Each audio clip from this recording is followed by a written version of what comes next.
अस्सलाम वालेकुम दोस्तों, आज के हम टॉपिक में देखेंगे कि ये दिस पीसी आइकन या नेटवर्क या ये अदनान हाशमी आ रहा है यानी कि डॉक्यूमेंट का फोल्डर, ये कैसे डेस्कटॉप पे शो होते हैं। जब हम विंडो नहीं करते हैं तो ये डेस्कटॉप पे नहीं होते, इनको हम कैसे शो करवा सकते हैं।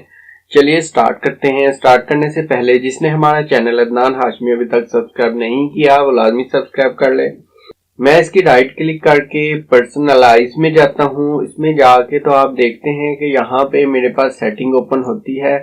यहाँ पे मैं थीम में चले जाता हूँ। थीम में मेरे पास डेस्कटॉप आइकन की सेटिंग है, मैं इसके ऊपर क्लिक करता हूँ। इसके ऊपर क्लिक करूंगा तो ये मेरे पास एक बॉक्स ओपन हो जाएगा जो डेस्कटॉप आइकन सेटिंग का है। इसमें आप देख सकते हैं कि जो सा भी आइकन आप डेस्कटॉप पे शो करवाना चाह रहे हैं उसको चेक कर दें। मैं आपको एग्जांपल के लिए कंप्यूटर वाले आइकन को अनचेक करके अप्लाई करता हूं तो ये आप देख सकते हैं कि डेस्कटॉप पे वो गायब हो चुका है। अगर मैं इसे चेक करके अप्लाई करके ओके करता हूं तो ये डेस्कटॉप पे आ गया है। तो ये था हमारा आज का टॉपिक जिसमें मैंने आपको बताया कि आप डेस्कटॉप के ऊपर आइकन को कैसे शो करवा सकते हैं। आज के लिए इतना ही। Thank you for watching. अल्लाह हाफ़िज़।